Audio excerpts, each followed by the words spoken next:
اب میں دعوت دیتا ہوں حارث راجہ صاحب، اسلام آباد سے تشریف لائے ہیں، نوجوان شاعر ہیں حارث راجہ صاحب۔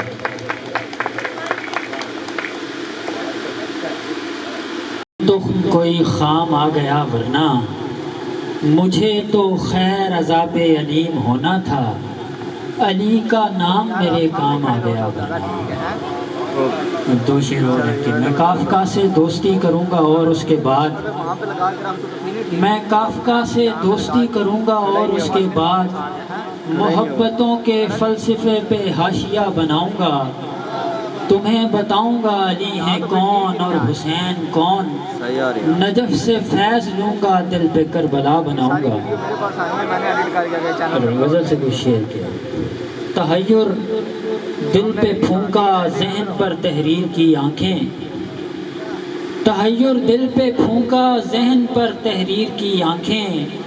مسلسل پڑھ رہا ہوں میں تیری تصویر کی آنکھیں، دکھانا چاہتا تھا حسر کو مظلومیت کا شور، دکھانا چاہتا تھا حسر کو مظلومیت کا شور، بناتا رہتا تھا میں اس لیے شمشیر کی آنکھیں، اسے میری طرف آنے میں کتنا وقت لگنا تھا، اسے میری طرف آنے میں کتنا وقت لگنا تھا، میرے ہونٹوں پہ بیٹھی تھی مگر تاخیر کی آنکھیں، وہی سنسان سا جنگل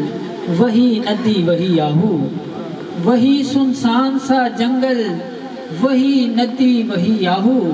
وہی خوابوں کا رستہ ہے وہی راہگیر کی آنکھیں۔ اور آخر میں ایک شعر آپ تمام دوستوں کی نظر کے، زاویے